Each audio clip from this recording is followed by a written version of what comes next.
ବନ ବିଭାଗର ଅନୁମତି ବିନା କୁଅଁରମାଲ ପାକେଲଖୋଲ ଅନ୍ଧାରୀ ଜଙ୍ଗଲରେ ଚାଲିଛି ଅବାଧରେ ଗଛ କଟା। ଝାରସୁଗୁଡ଼ା ବନଖଣ୍ଡ ବାଗଡିହି ବନାଞ୍ଚଳ ଅନ୍ତର୍ଗତ କୁଅଁରମାଲ ପାକେଲଖୋଲ ଅନ୍ଧାରୀ ଜଙ୍ଗଲ ଭିତରେ ଚାଲିଛି ଅବାଧରେ ଗଛ କଟା। ପ୍ରାୟ 100ରୁ ଊର୍ଦ୍ଧ୍ୱ ଶାଲଗଛ କାଟି ଦିଆଯାଇଛି। ଅନ୍ଧାରୀ ଜଙ୍ଗଲ ସଫା କରିବା ପାଇଁ ଦୁର୍ବୃତ୍ତମାନଙ୍କ ନଜର ପଡ଼ିଛି।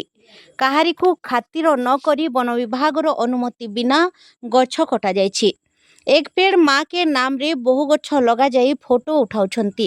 କେବଳ ଫଟୋ ପାଇଁ ଗଛ ଲଗାଯାଉଛି। ବାସ୍ତବରେ ସେ ଗଛ କେମିତି ବଞ୍ଚିବ ସେ ଦିଗରେ ପ୍ରଶାସନର ଅବହେଳା ରହୁଛି। କିନ୍ତୁ ଯେତେ ପରିମାଣରେ ନୂତନ ଗଛ ଲଗାଯାଉଛି ତାର ଅଧା ମଧ୍ୟ ବଞ୍ଚି ରହୁନାହିଁ।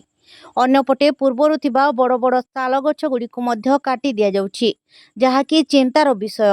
ଜଳବାୟୁ ପରିବର୍ତ୍ତନ ଯୋଗୁଁ ସାରା ବିଶ୍ୱ ଚିନ୍ତାରେ। ଏହି କାରଣରୁ ଉତ୍ତାପ ବଢ଼ି ବଢ଼ି ଚାଲିଛି। ଗଛ ହେଉଛି ଆମର ପ୍ରାଣ, କିନ୍ତୁ ଏହି ଗଛଗୁଡ଼ିକୁ ବର୍ତ୍ତମାନ କାଟି ଦିଆଯାଉଛି। ଅନ୍ଧାରୀ ଦେବୀ ପାହାଡ଼କୁ ପର୍ଯ୍ୟଟନ କ୍ଷେତ୍ର କରିବା ପାଇଁ ରାଜ୍ୟ ସରକାର 1.56 କୋଟି ମଞ୍ଜୁର କରିଛନ୍ତି। ଅନ୍ଧାରୀ ଜଙ୍ଗଲ ସୁରକ୍ଷା, ରକ୍ଷଣାବେକ୍ଷଣ, ସବୁଜିମା ସୁନ୍ଦର କରିବା ପାଇଁ ସରକାରୀ ଅନୁଦାନ ଆସିଛି। ହେଲେ ଉକ୍ତ ଜଙ୍ଗଲ ଭିତରେ ଜଙ୍ଗଲ ସଫା କରିବା ପାଇଁ ନୂଆ ଯୋଜନା ବୋଲି ଆଲୋଚନା ହେଲାଣି। ଏ ଗଛ କିଏ ଓ କାହିଁକି କାଟିଛି ତାହା ତଦନ୍ତ ହେଲେ ଜଣାପଡ଼ିବ। କାହା ଅନୁମତିରେ ଏମିତି ଗଛ କାଟି ଦିଆଯାଇଛି ତାହା ତଦନ୍ତ ସାପେକ୍ଷ।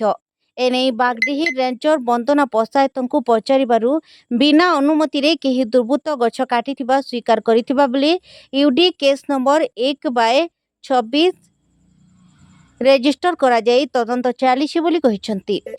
ବନ ବିଭାଗ ଦ୍ୱାରା ଠିକ୍ ଭାବରେ ପେଟ୍ରୋଲିଂ କରାଯାଉ ନାହିଁ ବୋଲି ସ୍ଥାନୀୟ ଗ୍ରାମବାସୀମାନେ ଅଭିଯୋଗ କରୁଛନ୍ତି।